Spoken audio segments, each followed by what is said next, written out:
Well, I'm here at Sagawa's in Woodland, Washington with Doug. And Doug, you know, spring is here, lots of stuff is happening, but we don't want to forget our ponds and our aquatic areas, especially if they have plants and fish in them.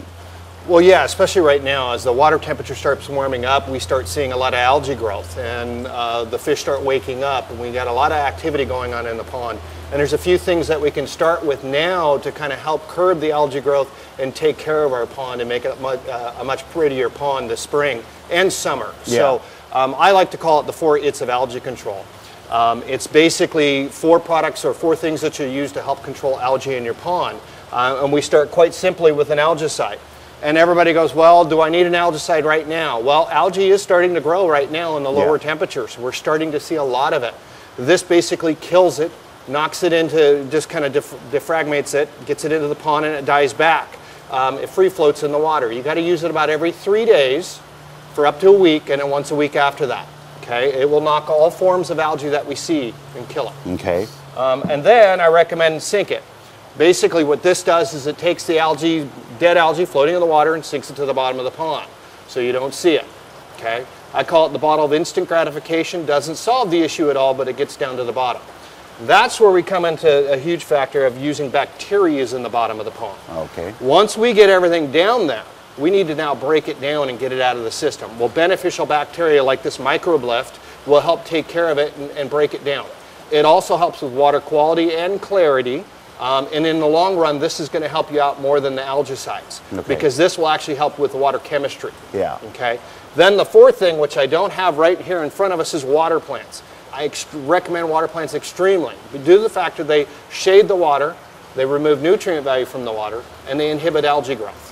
And it'll really help out control the algae in the pond. And I'm assuming that all of these, if you do have fish in your pond, these are all that you would still use in the same way. All of them are great for fish. You don't need to worry about harming the fish with use of these products, as long as you follow the directions. And that seems really simplistic, because one of them kills it, makes it float, the other one sinks it down, and the other one pretty much eats it. Yeah. Okay, that sounds good. Now, if you do have fish, correct. What do I do then? Well, what we need to do is keep an eye on the fish. So as we're doing our algae controls, take a look at how the fish are reacting. Or even on a warmer day, if you notice this last weekend or last couple weekends when we get warm weather, they're coming around and they're poking around.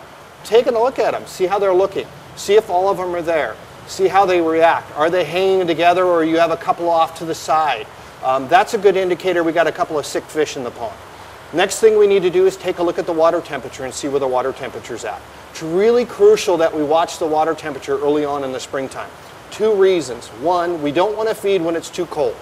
If it's too cold, the fish's metabolism can't help digest the food. And they'll still eat even if it's too cold. You get a warm day like that, it warms up, the water temperature warms up, they want to eat. But then all of a sudden we cool back down again. It's not really good for them. So you should take a good consistent temperature for about a week or so and see where your temperature's at. I usually recommend temperatures above 50 degrees in order to, before you start feeding your fish. Because even if it gets warm and it goes a week, they're not going to starve in that week. Heck no, there's plenty to eat in the pond. They'll actually eat all kinds of bugs and grubs and plants in the water, and they'll be fine. They won't have an issue at all whatsoever.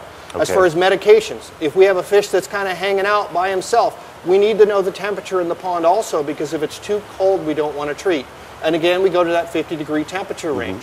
If we're at 50 degrees, we can go ahead and medicate. Medication is a good idea to help prevent problems before they become an issue. And that was why I was talking about looking at your fish earlier on, because then you can identify a few that are having issues and medicate if necessary. I brought the Microbe Lift broad spectrum. It takes care of pretty much anything you're going to deal with your fish, bacteria, fungus, and parasites. Cool.